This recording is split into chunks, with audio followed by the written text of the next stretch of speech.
Hello YouTube, my name is Jeno, I go by JC808, and this is my first ever Yu-Gi-Oh! Deck profile. So this past weekend I played in the Duel Extravaganza. I went top 32, made 26th place with Phantom Knights. Before we get started, I just want to say that I'm currently making adjustments, but yeah, here is the list I played. Starting off, I ran 3 copies of Torrent Scales, one of the best normal summons of the deck. Helps to send your Phantom Knight cards to the grave to get your combos going, and also great as the extender too, since it can revive itself from the grave if a PK card gets banished. Next, I played 3 Signet Boots. I know some builds run 2, but I decided to go 3 since it's a free special summon whenever I have another Phantom Knight monster on the field, and it searches for your PK spells and traps.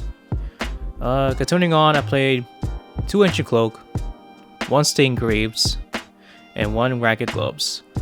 Cloak searches for your monsters as well as your shade breeding since it has quote-unquote the Phantom Knights in its name, and on field it can boost one of your dark monsters such as your Rusty Bardiche by 800 attack. Stained Greaves is like a Signet Boost 2.0. If you special summon a Phantom Knight monster, you can bring this out and you have the option to make it level 4. Really good to go to your Rarest Knight, and also really good if you already special summon your boots, so having this is a great extender.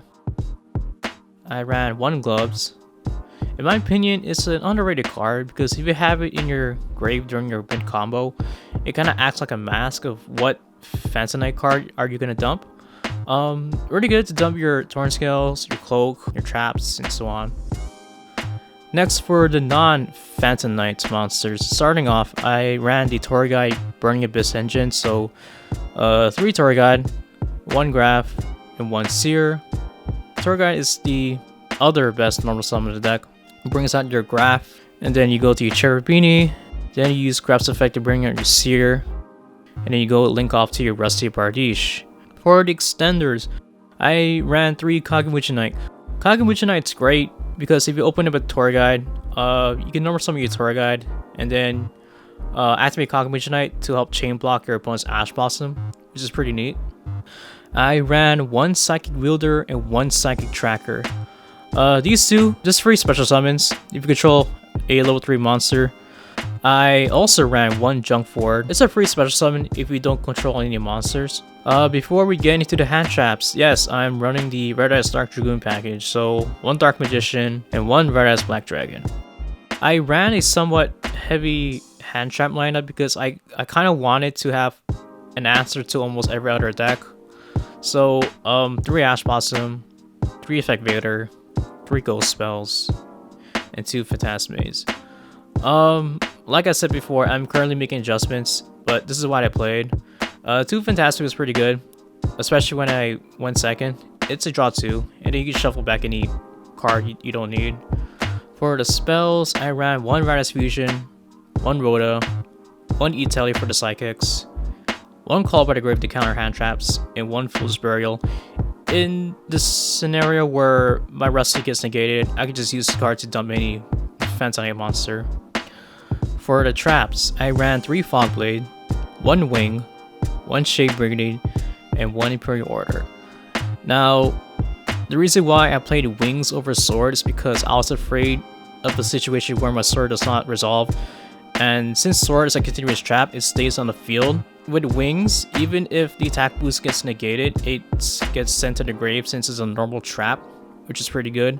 But after playing, I realized that it doesn't really matter since you mostly want to send the Sword or Wings to the grave by Torrent Scales or Gloves. Now for the extra deck, I ran 1 Cherubini, 1 Rusty Bardiche. Rusty is a good card, helps to dump your PK monsters from the deck to the grave and set down any PK spells or traps. If a Dark Xyz monster, say your Break Sword, gets summoned to one of its pointers, you can target 1 card in the field to destroy it. Next, I ran Verte for Dragoon, 1 Link Spider in case of gotten debuted, or in some cases you can use your Shade Brady to make Link Spider to go to your Verte, 1 Nightmare Unicorn for spot removal, 1 Apollosa for the monster negates, and 1 Burrow Sword because I don't have access code. Unfortunately, I did not make Burrow Sword in the Extravaganza, but yeah, 1 broadsword. 2 brick swords, destroy any card in the field, and go for your rank 4 plays. 1 Live Year, and I played the Utopic Future and Draco Future package. I only made Draco Future once, and this card really saved my butt against Dragoon. I ran the 1 Rare Sight and Arc Rebellion. Sadly, I did not make Arc Rebellion because I got a fake builder at my rarest night. Lastly, I ran the one and only Red Eye Structure Good, one of the most broken cards in the game of Yu-Gi-Oh! And yeah, that is the extra deck. For the side deck, I ran 3 Lancias for the Virtual World matchups, 2 Drill and Lockbird to go against Drytron, 1 Pinkertops, really good to destroy any card in the field. I ran 3 Dark Rule No More. If I had Forbidden Droplet, I would definitely play it. It's just I don't have the card. But this card's really good for going second. 3 Twin Twisters for a back row hate, and 1 Refuge Boot. And lastly, I ran 2 anti-spells to help with my Imperial Order. More spell hate. And yes, that is the side deck. And that concludes the deck profile. Thank you guys for watching. More videos coming soon. Please like and subscribe, and peace out.